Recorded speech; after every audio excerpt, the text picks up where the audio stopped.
Soy Fernando Díaz Villanueva. Hoy es 1 de marzo de 2022 y esto es La Contracrónica.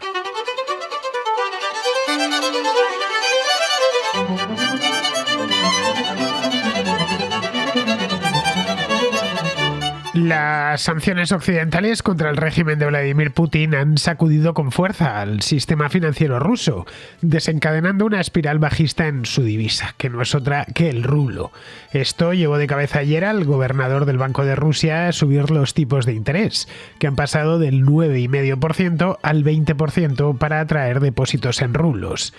Pero ni eso consiguió frenar la sangría.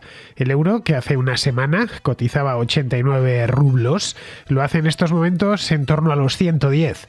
Respecto al dólar, ha pasado a cambiarse a razón de unos 100 rublos por dólar, cuando hace una semana se cambiaba por 78. El desplome del rublo, que según muchos analistas podría ir a más si la guerra en Ucrania se prolonga, se debe esencialmente a las sanciones, que han dejado en buena medida desconectada a la banca rusa del resto del mundo. Los principales bancos del país han sido objetos de sanciones y esto los deja aislados del mercado internacional. Nadie quiere además negociar con rublos fuera de Rusia por miedo a que esta divisa termine no valiendo absolutamente nada. Vamos, ni el papel en el que está impresa. Aparte de subir los tipos de interés precipitadamente, el Banco de Rusia retrasó también las operaciones en los mercados de divisas y de deuda interna, lo que hace más difícil evaluar dónde terminará el rublo de aquí a unos días. También impidió que abriese la bolsa de valores de Moscú, temiendo, como es lógico, un derrumbe generalizado de todas las compañías que operan allí. Ordenó asimismo a las empresas rusas, muchas de las cuales facturan en dólares o en euros por la venta de materias primas, que el 80% de sus ingresos sea en divisa extranjera. Con esta medida, lo que esperan es que crezca la demanda de rublos, al tiempo que evitan que las empresas acumulen dólares. El rápido desmoronamiento del valor del rublo impondrá costes altísimos a la economía rusa, incrementando la inflación, que ya está por encima del 8%, lo que seguramente acarree nuevos incrementos en los tipos de interés por parte del Banco Central. Con la economía sumida en el caos, Vladimir Putin se encontrará con un nuevo escollo en sus planes de apoderarse de Ucrania. En el campo de batalla las cosas tampoco es que le vayan mucho mejor. Sus tropas avanzan, pero muy lentamente porque la resistencia ucraniana es enconada. Occidente, por su parte, se ha volcado en ayudar a los ucranianos enviando ayuda humanitaria, armas y municiones. También comparte con ellos información de inteligencia obtenida por sus operativos. Todo esto lo está descontando el mercado, que desconfía ya de una aventura bélica que debía resolverse en principio en 2 o 3 días, pero que al alargarse más de la cuenta podría terminar muy mal para su impulsor.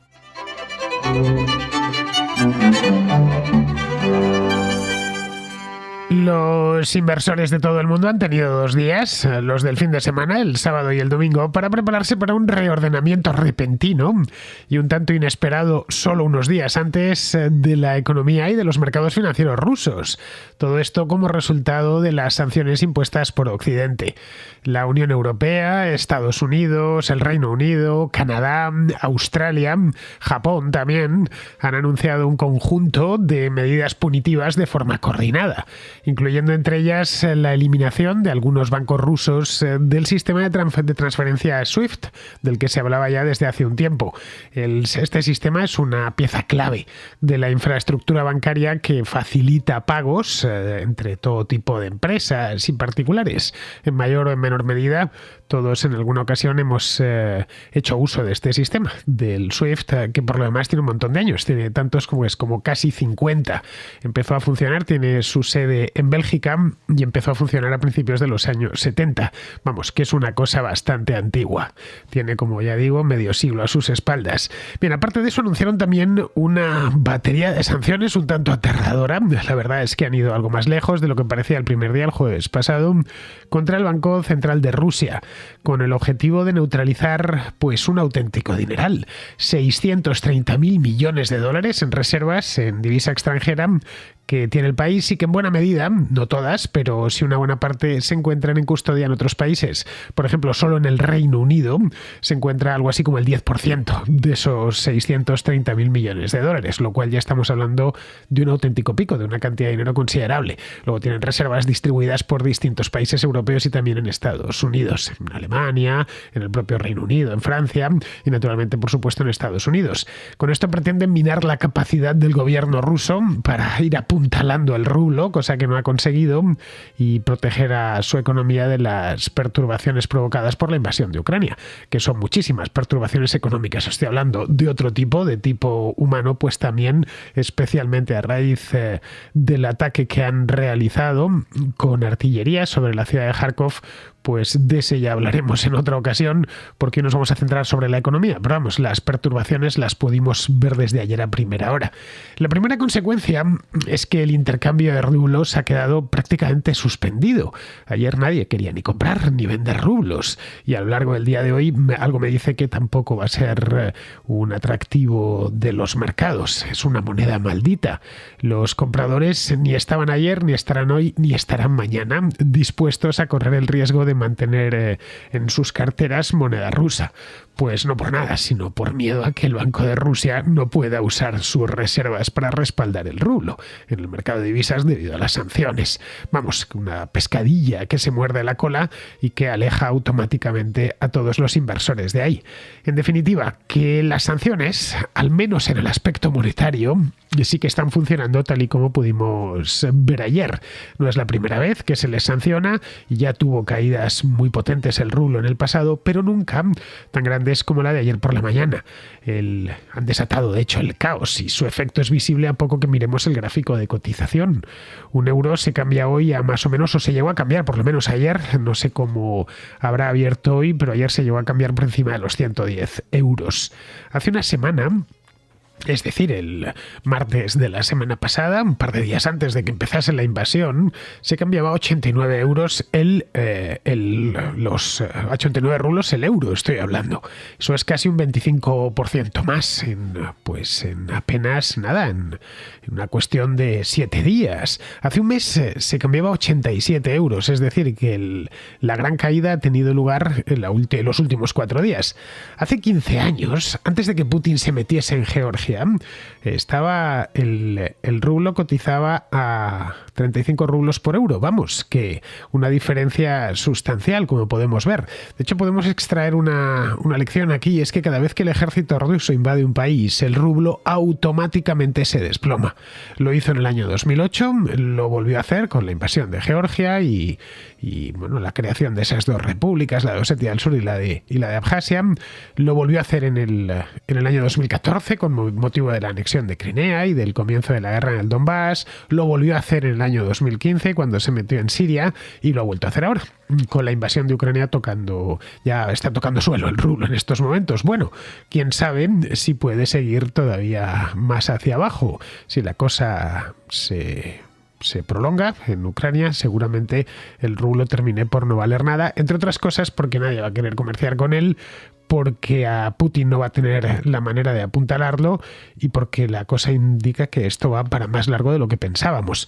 Pero vamos, desde que Putin llegó al poder en 1999 nunca había estado esta divisa tan baja.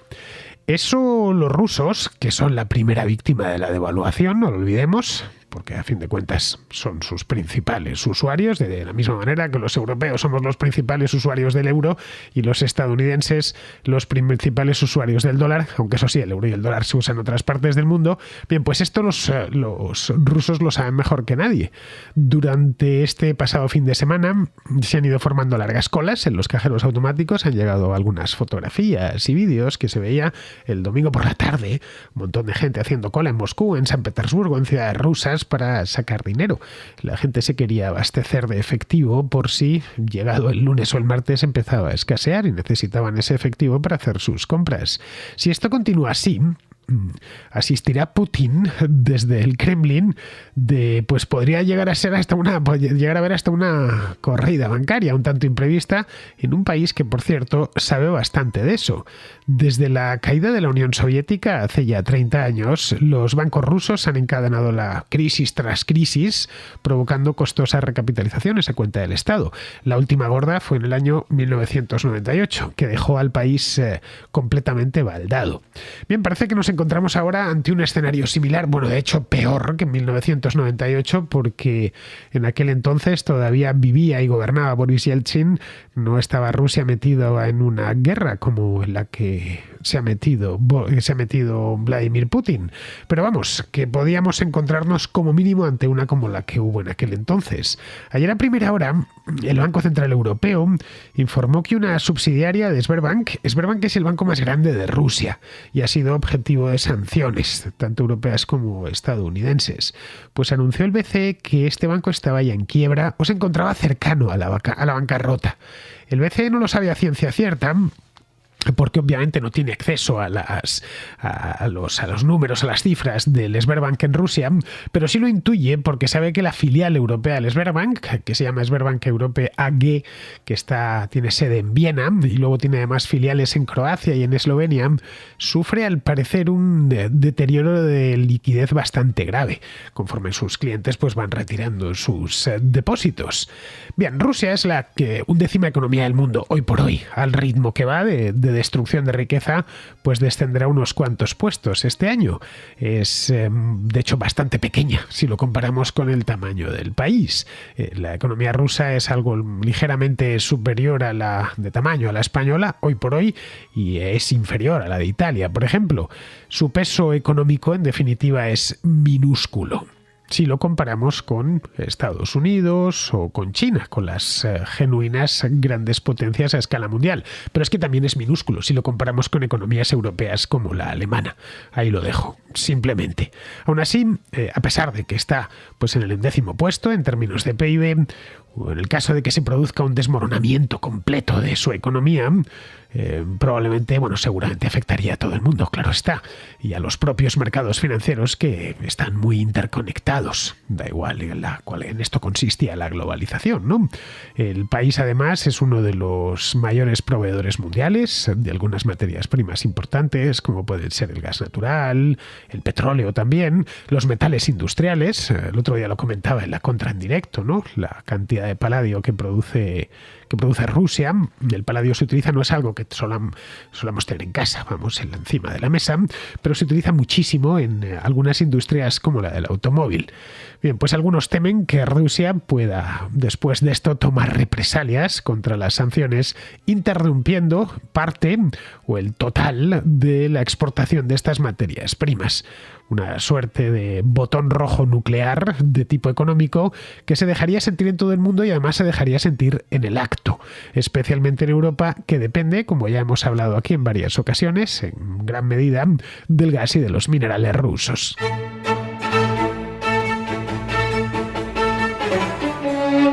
Por ahora, Putin no parece por la labor de ir por ahí porque sería directamente un suicidio. En el caso de que decidiese de manera unilateral cerrar los gasoductos que comunican a su país con el resto de Europa, pues dejaría de exportar gas, haría polvo, especialmente a los alemanes, que se encontrarían ante un problema serio para generar electricidad y para calentarse. Pero él se quedaría sin dinero, se acabarían las transferencias, esas que os hablaba ayer, de 20.000 millones anuales que se gasta Alemania en gas ruso todos los años. Hice el cálculo, creo que eran unos 55 millones de euros diarios. Es decir, si interrumpe las exportaciones, deja de recibir divisas y eso aceleraría el colapso de su régimen. Podríamos pensar que lo sustituiría con otros mercados. Tiene un gasoducto que de hecho, lo tendrá concluido del todo en 2025. El poder de Siberia se llama, que comunica los campos de gas de Siberia con China, pero es mucho más pequeño, que la capacidad que tiene es muy inferior a la de los gasoductos como el Yamal Europa o el propio Nord Stream 1 que llegan hasta Europa. Así que sí podría en el futuro cambiar de clientes, pero eso no se cambia de un día para otro. Además, Occidente, a fin de cuentas, tiene reservas. Emite las principales divisas, que son el dólar, el euro, la libra esterlina, y luego tiene mucha más capacidad de resistir, de resistencia económica, por lo menos, porque es mucho más rico. Cuando viene una guerra, una crisis, es mejor que te pille con reservas que sin reservas. Es mejor que te pille gordo y no delgado, porque podrás aguantar más tiempo. Bien, en este caso los europeos podríamos decir que están gordos, mientras que los rusos no andan muy sobrados de peso. Bien, por eso trata de estabilizar la situación mediante una serie de medidas de emergencia. Una de ellas ha sido la prohibición absoluta de transferir divisas fuera del país a todos los rusos. No pueden, desde ayer. Ha ordenado que suban los tipos de interés en el acto. Ojo, que ha ordenado una subida que es bestial, os la comentaba antes, es la mayor desde 2014. En aquel entonces la subió del 9,5% al 17%. Lo hizo en 2 movimientos. Esta vez de un solo golpe. El Banco de Rusia la ha llevado del 9,5% al 20%.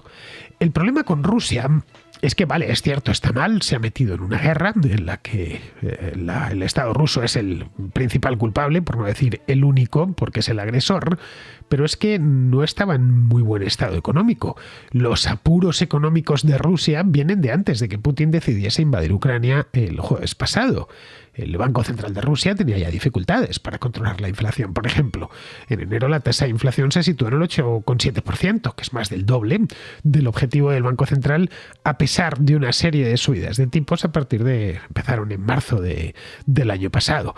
Hasta llevárselo, bueno, ayer estaba al 9,5% al amanecer y los rusos anochecieron con los tipos de interés en el 20%. Ahora ya se ha venido todo definitivamente abajo. El colapso del rublo, pues viene a mostrarnos y a mostrar a todo el mundo cuán aislado está el gobierno ruso. Esa es la realidad. Su exclusión de los mercados financieros internacionales va a perjudicar seriamente a su economía. Esto lo sabe Putin y lo saben todos los rusos. Una moneda que se hunde, como le acaba de suceder al rublo, y algo me dice que va a estar hundida bastante tiempo, hace que las importaciones de todo, desde automóviles hasta productos, qué sé yo, médicos, cualquier cosa, fruta, todo lo que necesiten importar, y la economía rusa es una economía perfectamente insertada en la globalización, no hay que olvidarlo, no es la economía soviética de 1930, ni mucho menos. Bien, pues hace que todas esas importaciones, ya digo, pueden ser simples partes para construir automóviles. Bien, todo eso va a ser mucho más caro. Luego, la deuda externa, parte de la cual está denominada en dólares, por suerte no tiene una deuda externa muy alta Rusia. Bien, esa será más difícil de pagar. La caída del rublo, por supuesto, reducirá aún más la calidad de vida de los rusos de a pie y perjudicará a cualquier empresa que tenga que pagar por bienes y servicios del extranjero. Como no se pueden sacar divisas, pues eso ya directamente se lo han impedido. Si la debilidad del rublo persiste, que es lo más probable, y con ello la fuga de capitales, el daño a las empresas y a los propios rusos, tomados de uno en uno, podría ser muy duradero. Gran parte del mundo, además, también está aislando a Rusia y a las empresas rusas. Por ejemplo, y estos son pequeños detalles que en principio no tienen mucha importancia, digo en principio, pero que tienen un contenido simbólico bastante alto. Las ligas deportivas se niegan a competir en Rusia. Creo que han expulsado a los equipos rusos de no sé cuántas ligas internacionales. Las empresas, muchas empresas, se niegan a hacer servicios, a hacer negocios con el país y prestar servicios allí. Y Europa y Canadá han cerrado su espacio aéreo a las aerolíneas rusas. A ver, esto, como digo, puede parecer gestos simbólicos, son de hecho gestos simbólicos, pero no olvidemos que los símbolos tienen poder. Envían un mensaje al pueblo ruso de que su gobernante, de que Vladimir Putin, los está llevando, los ha metido ya, de hecho, en un callejón sin salida. La intensidad y el alcance de las sanciones occidentales son un golpe para la economía rusa. Creo que esto no se le escapa a nadie, pero también afectan a Europa. No deberíamos engañarnos. Las empresas europeas y sus bancos en particular tienen cierta exposición a Rusia, no todos por igual. Hay, por ejemplo, algunos bancos, sobre todo del este de Europa, el OTP de Hungría, por ejemplo, el Raiffeisen, aunque este es de Austria, la Société Générale de Francia, el Unicredit de Italia tienen cierta exposición a Rusia y algunos están reconsiderando si les interesa seguir trabajando allí. Otras empresas que tienen presencia en Rusia lo han reconsiderado ya. Esto salió la noticia este domingo. La compañía BP, la petrolera, anunció que vendería su participación, que es de casi el 20%, en una compañía petrolera rusa muy famosa llamada Rosneft. El Fondo Soberano de Noruega, esto también fue una noticia creo que del domingo, si no recuerdo mal, anunció que se desharía de sus activos rusos. Son, creo recordar, unos 3.000 millones de dólares en acciones rusas, en acciones de empresas rusas. Bien, ante lo que nos encontramos ahora es que, aunque el sistema financiero ruso está sometido a un asedio inclemente, y ahí está, ahí tenemos lo que ha pasado con el rublo, ahí tenemos al Banco de Rusia actuando como un pollo sin cabeza, tratando de tapar agujeros aquí y allá, conforme cierra uno se le abren dos por la espalda. Pero a pesar de eso, el país en estos momentos sigue exportando grandes cantidades de petróleo y gas natural al resto del mundo, incluyendo en ese resto del mundo a los países europeos.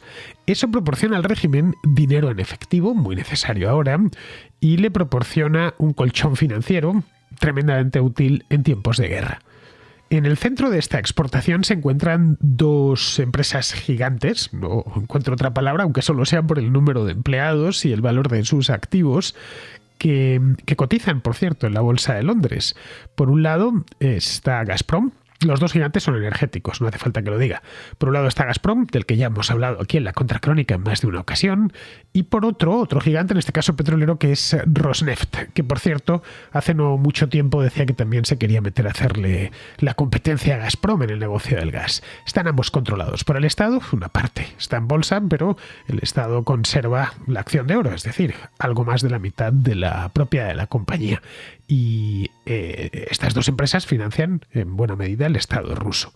Entre ambos emplean a casi 1 millón de personas dentro de Rusia. Ninguno de los dos ha sido objeto de sanciones, precisamente por miedo a que esas sanciones condujesen a que países como Alemania se quedasen de la noche a la mañana sin electricidad o sin calefacción. Bien, estas no las han tocado. Esto es una señal de la importancia que tienen estos dos nombres, Gazprom y Rosneft, en el mercado energético mundial. Rosneft, de hecho, aporta 1/5 de los ingresos del Estado ruso, y Gazprom aproximadamente un 6%. Estamos hablando de que 1/4 parte, algo más de 1/4 parte de los ingresos del Estado son dos empresas que exportan gas natural y petróleo. Estas dos empresas son pues algo así como dos cajeros automáticos para el Estado. Llega Putin, mete la tarjeta, y sin tarjeta, mete el código y saca dinero. En los últimos meses, Putin ha utilizado a Gazprom, que es el mayor exportador de gas natural al mercado europeo, como una herramienta geopolítica. Más de manera clara, la ha utilizado siempre, pero en los últimos meses ha sido tan evidente, lo negaban por supuesto, pero es que era obvio, lo tratamos aquí en la Contracrónica, empezó a reducir las exportaciones al continente europeo, y eso hizo que escasease el gas. Esto empezó en el otoño, recordémoslo, cuando empezó a dispararse el precio del gas en Europa. Las acciones de las dos compañías, por supuesto, en aquel entonces estaban en periodo dorado. Lo que pasó ayer en Londres fue todo lo contrario, se desplomaron. El Gazprom cayó creo que un 50% y un 40% Rosneft. Si interrumpiesen el suministro de gas y petróleo, las repercusiones alcanzarían a todo el mundo. La Unión Europea obtiene alrededor del 40% de sus importaciones de gas y 1/4 parte de su petróleo de Rusia. Ambas compañías siempre negaron tener una agenda política, insistían en que perseguían, que eran compañías medio privadas que cotizaban en bolsa como la Shell Oil o Repsol, una cosa así, que perseguían intereses comerciales legítimos.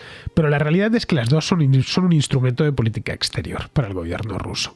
Durante años, Gazprom, por cierto, fue fundada al poco antes de caer la Unión Soviética, cuando el Ministerio de la Industria del Gas de la Unión Soviética, de la URSS, se convirtió en una empresa. Fue una cosa fascinante, un ministerio convertido en una empresa que heredó la mayor parte de los activos del ministerio. Bien, pues Gazprom ha combinado la promoción de sus propios intereses mercantiles como empresa con la actuación como agente del Kremlin. No es casual que los presidentes de ambas empresas sean gente muy cercana a Putin. ya digo, el gobierno y las empresas controladas por el gobierno poseen más del 50% de las acciones de estas dos empresas. De Gazprom, el presidente es un tipo llamado Alexei Miller. Es un tipo cercanísimo a Putin, de los íntimos, del círculo íntimo. Y solo a él obedece, a nadie más. En 2006 y 2009, Gazprom cortó el suministro de gas a Ucrania, lo que provocó escasez en toda Europa. No pilla tan lejos. El año pasado, cuando los precios del gas se dispararon en Europa debido a los bajos inventarios y al aumento de la demanda por la salida de la pandemia, en Bruselas denunciaron que Gazprom no estaba vendiendo gas adicional en el mercado al contado, a corto plazo. Pidieron que esto se investigara porque todo indicaba que estaban manipulando el mercado. Y sí, claro, lo estaban manipulando, probablemente para ir preparando el terreno para la invasión de Ucrania. Disparar el precio del gas, que es lo que hicieron en Europa, y dejarla tocada. Lo que vendría a demostrar que Putin estaba determinado a hacer esto desde hace ya muchos meses. Bien, enlazando con lo que comentaba ayer, esto tampoco lo vieron venir.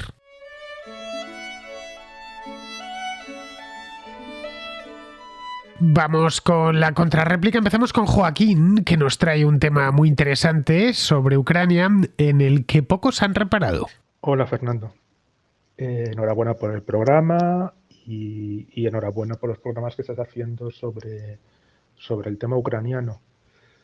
Te hablo porque quería únicamente comentar una pequeña cosa, pero que creo que es muy importante y que veo que no has tocado en el programa, que es el tema de lo que se llama en Ucrania la Iglesia Uniata, que es la Iglesia greco-católica. Este es un tema muy importante, muy en especial para lo que es la zona occidental del país. ¿De acuerdo? Vamos a ver. Has hablado de lo que es la creación del Patriarcado de Moscú y, digamos, del intento de expansión en todo lo que era la Rus. Bueno, pues aquí hay un tema muy importante, que es que en el año 1596, la parte de ese Rus que pertenecía a la comunidad o la mancomunidad polaco-lituana llegó a un acuerdo con el propio Estado polaco-lituano y la Santa Sede para aceptar como cabeza de la Iglesia al Papa de Roma. A cambio, Roma pues aceptaba el mantenimiento del rito oriental, el rito ortodoxo, por decirlo de alguna manera, y la autonomía eclesiástica que tenía esta Iglesia. De esa manera se conseguía como una igualdad con respecto a los sacerdotes católicos y como una independencia de lo que estas mismas personas veían como una amenaza, que era el Patriarcado de Moscú. Esto es muy importante para entender lo que es el carácter religioso de Ucrania y de digo que muy especialmente de la zona occidental. ¿Por qué? Porque, bueno, cuando esos territorios fueron después, en el siglo XVIII y XIX, anexionados por el Imperio Ruso, lo primero que hizo el Imperio Ruso fue prohibir esta iglesia. Esto llegó al punto que en el año 1944, cuando Ucrania Occidental, que era una pequeña zona que está en torno a la ciudad de Lviv, donde yo creo que es este amigo tuyo, que es Martin, se convirtió en parte de la Unión Soviética. Lo que hizo Stalin fue encarcelar a todo el sínodo de la Iglesia Uniata. Y todos estos arrestados, excepto el que era la cabeza, acabaron muriendo. Esto es muy importante, ya digo, para entender la diferencia que hay. ¿Por qué es tan importante? Porque, claro, Ucrania, para un nacionalista ruso, esto es muy importante tenerlo en cuenta, son dos cosas. Lo primero es el origen de la nación, pero después lo segundo es como la introducción a partir de ese momento de elementos occidentales dentro del territorio, del terreno que se supone que tiene que ser Rusia. Lo voy a decir de otra manera. O sea, para un nacionalista ruso, Occidente no es ni la Unión Europea, ni Estados Unidos, ni nada por el estilo. Es básicamente la mayor parte de las poblaciones europeas que son de fe ortodoxa. Entonces, la entrada ahí dentro de lo que se supone que era el terreno de la Rus, de una serie de elementos de tipo católico occidental, se vio como una amenaza, y eso es una cosa que se ha ido manteniendo, incluso, ya te comento, desde la época de Stalin. No hace falta decir que esta iglesia volvió a ser como legal cuando cayó la Unión Soviética. Y solamente quería comentarte esto, pero me parece importante. Un abrazo. Efectivamente, Joaquín, la Iglesia Grecolatina Ucraniana, más conocida como Iglesia Uniata, es una de las iglesias orientales en comunión con Roma. Ya sabes, la armenia, la maronita, la melquita, etc. Creo que es la más numerosa de todas. Tiene algo así como 5 o 6 millones de fieles. Martin Melnik, el escucha ucraniano de la Contracrónica, es uno de ellos. Me lo dijo en cierta ocasión. Él y su familia son católicos uniatas. Bien, esta iglesia se reconcilió con Roma cuando esa parte de Ucrania cayó en los dominios de Polonia, de la mancomunidad polaco-lituana concretamente. Esta mancomunidad era católica y claro, no podía consentir su monarca eso de reinar sobre ortodoxos. Así que los obispos de esta iglesia decidieron reconciliarse con Roma. Se habían separado de Roma pues en el cisma de Oriente, muchos siglos antes. Luego, posteriormente, ya con las particiones de Polonia en el siglo XVIII, los austríacos le dieron el nombre de Iglesia Grecolatina de Ucrania, que es el que tiene actualmente. Esa parte de Ucrania estuvo cambiando de país durante siglos. Formó parte de Austria, luego de Polonia, luego de la Unión Soviética y finalmente de Ucrania. Mientras estuvo en Austria no hubo problema porque estaban en comunión con Roma, claro, que era lo mismo que estar en comunión con Viena. Pero a los rusos y luego a los soviéticos no les gustaba nada que hubiese una iglesia con obediencia a Roma. La iglesia ortodoxa, a fin de cuentas, pues es un conjunto de iglesias autocéfalas. El patriarca de Moscú no depende de nadie más, pero el obispo de Leópolis sí depende del Papa de Roma. Esto dio lugar a que en las partes de Ucrania que habían caído en Rusia tras las particiones, esa iglesia fuese prohibida. Bueno, fue de hecho Catalina la Grande, que os la traje aquí en la primera de las contrahistorias que hice sobre los zares, la que proscribió a los uniatas en el Imperio ruso. Catalina era alemana y protestante y entendía la iglesia como una cuestión nacional. Luego ya posteriormente, en tiempos de la Unión Soviética, los soviets hicieron exactamente lo mismo. Bueno, a estos no es que les gustasen los católicos, no les gustaba ningún tipo de religión, pero mucho menos una religión que tenía obediencias en el extranjero, en el Vaticano. Vamos, que esta iglesia no se pudo restablecer con su forma actual hasta los años 90 del siglo pasado. Para los ucranianos, como es obvio, pues oye, es uno de los símbolos de su independencia y de su identidad nacional. Bien, seguimos con Carlos, que pregunta por el batallón Azov. Escucho el programa desde hace algún tiempo, aunque es la primera vez que envío una nota de audio, y quería preguntar acerca del tema del momento de Ucrania y más en concreto sobre el batallón Azov. Es un batallón sobre el que he leído en redes sociales bastante los últimos días y lo he visto desde cuentas en redes sociales de detractores, aparentemente detractores de Ucrania, y que se refieren a este batallón como el brazo nazi o neonazi de la Guardia Nacional Ucraniana. Supongo que está relacionado con los argumentos de Putin de la presencia nazi en Ucrania y su intención de desnazificar el país. Si puedes arrojar algo de luz sobre la desinformación o la propaganda que hay en este aspecto, o la parte que sea verdad, te lo agradecería mucho. De nuevo, enhorabuena por el programa y un saludo. El batallón Azov es una milicia de voluntarios de extrema derecha, neonazis propiamente, que apareció en la guerra del Donbass allá por 2014, concretamente en la ciudad de Mariupol, y allí continúa. Son al parecer muy pocos, en torno a unos 1000, y forman parte de la Guardia Nacional de Ucrania en aquella zona. No son ni mucho menos representativos, aunque solo sea por su número, claro, es que son muy poquitos, y no son representativos ni del ejército ucraniano ni de la Guardia Nacional Ucraniana. Ahora, con la invasión de Ucrania, pues obviamente se han puesto de nuevo en marcha. Ya lo estaban, ya estaban activos porque se habían mantenido activos durante varios años desde que estalló lo del Donbass. Los terminales mediáticos del Kremlin, que se han servido de esto del nazismo como uno de los argumentos para justificar la invasión, están utilizando esta milicia de manera muy intensa y sacando todas las fotografías que pueden, con la idea de hacer creer que todos los soldados ucranianos son neonazis. Evidentemente no es así. Neonazis hay en todas partes, en casi cualquier país de Europa, en Ucrania, en España, en Italia, en Rumanía, en cualquier sitio vas a encontrar pues tarados de este estilo. Ucrania en este aspecto no es nada distinto. La diferencia de Ucrania es que estos en concreto están armados y localizados en un lugar muy concreto del país, junto al mar de Azov, de ahí que es un mar pequeñito que está al norte del Mar Negro, y de ahí le viene el nombre. En serio, no creo que tengan mucha importancia más allá del uso propagandístico que se le pueda dar y que les están dando. El gobierno de Volodymyr Zelensky no es un gobierno neonazi, tampoco lo es su ejército, y la causa que defienden no es la del nazismo, sino la de la independencia de Ucrania. Quien no quiera ver eso, pues es que ha decidido vivir en una realidad paralela.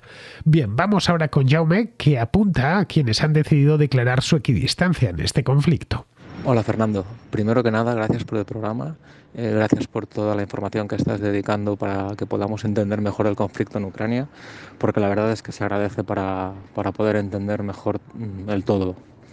Quería compartir hoy el dolor y la vergüenza que siento al ver a tantas y tantas personas que desde aquí, desde España o desde el mundo hispano, muestran cierta equidistancia con Rusia, queriendo hablar de ni buenos ni malos, OTAN mala, Putin malo también, como casi como queriendo decir que Putin se ha visto poco menos que obligado a hacer lo que ha hecho, ¿no? Que en el Donbass, en Lugansk, que estaba todo muy mal y que había que actuar. Bueno, si eso era así, me parece que Rusia tenía, además tiene un buen sitio en el Consejo de Seguridad de Naciones Unidas para traer el tema, no sé, pues enviar cascos azules, enviar observadores internacionales y que eso de alguna manera parase, ¿no? Pero, insisto, no sé a ti qué opinión te parece, o sea, te merecen todas estas personas que nos encontramos, sobre todo en Twitter, que creo que a veces muestra lo peor de cada uno, ¿no? Personajes como pues no sé, Beatriz Talegón, que lo mismo vocea a favor de la pandemia, en contra de las vacunas, luego se muestra empática con Putin y bueno, y una serie de personajes siempre entre lo conspiranoico y los nostálgicos comunistas. No sé, pero me siento muy apenado de pensar que entre mis semejantes hay personas con esa sangre fría y, no sé, esa equidistancia con la maldad. Bueno, un saludo. La equidistancia es siempre, Jaume, una posición cómoda, que en este caso ha servido de escudo a los que realmente apoyan a Vladimir Putin. El problema es que, claro, es difícil apoyar a Putin aquí, porque ha quedado claro que él es el agresor. Nadie dentro de Ucrania le ha llamado. Ha invadido un país con una fuerza militar considerable y está bombardeándolo a placer. Es alguien muy difícil de defender. Por lo tanto, la equidistancia, es decir, el no estoy ni con unos ni con otros, estoy por la paz, es una posición bastante cómoda, que esconde eso mismo, el apoyo a Vladimir Putin. Si te fijas en esto, han coincidido tanto la extrema izquierda como la extrema derecha. No es casual. Ambos tienen un enemigo común, que es la democracia liberal, la sociedad abierta, la sociedad diversa, que es la que defendemos los liberales. Si a mí me preguntas qué me gustaría para Ucrania, pues te diría que un gobierno representativo, con los poderes separados, en el que se respetasen los derechos humanos y a las minorías, en el que imperase la ley y el Estado de Derecho y en el que hubiese libertad de mercado. Vamos, que fuese un país similar a los de Europa Occidental. Si se lo preguntas a un comunista o a un etnonacionalista de derecha, pues te dirá que todo eso no le interesa, que prefiere un régimen autocrático como el que tiene Putin montado. Lo que se está despachando en Ucrania en estos días es eso mismo. Se confrontan dos modelos de sociedad distinta. Yo tengo claro cuál de ellas prefiero. Creo que la mayor parte de ucranianos también lo tiene bastante claro. Bien, pues vamos a terminar. Vamos con Pizarro, que nos habla de la invasión de Ucrania. Los planes no sobreviven al contacto con el enemigo y enseguida toca identificar, corregir y adaptarse a situaciones tan imprevistas como endemoniadas. Vladimiro planificó una invasión rápida para forzar un acuerdo humillante con el gobierno ucraniano y empezar a vender paz y buena vecindad. Pero la tenaz resistencia ucraniana le va a obligar a redoblar costes, vidas y crueldad sobre el terreno. A los ucranianos no les ha engañado Vladimiro, les bastaba ver su frontera para entender lo que se les venía encima. A los ucranianos les hemos engañado desde la OTAN y desde la Unión Europea, con movimientos de tropas y con apoyos encendidos. Ahora, si a Vladimiro le salen las cosas bien, entonces mal asunto, pues se requetendioseará. Y si le salen las cosas mal, entonces contemplará la opción nuclear, y entonces peor asunto todavía. Su retirada humillante y humillada parece un asunto deseable, pero improbable. Un cordial saludo de Pizarro. Y hasta aquí, queridos amigos, llega la contra de hoy, primer día de marzo. Este mes, a finales de mes, empieza la primavera, por fin. Pero nos quedan todavía 20 días para que lleguen. Mañana será 2 y habrá contra, por supuesto. Hasta mañana, amigos.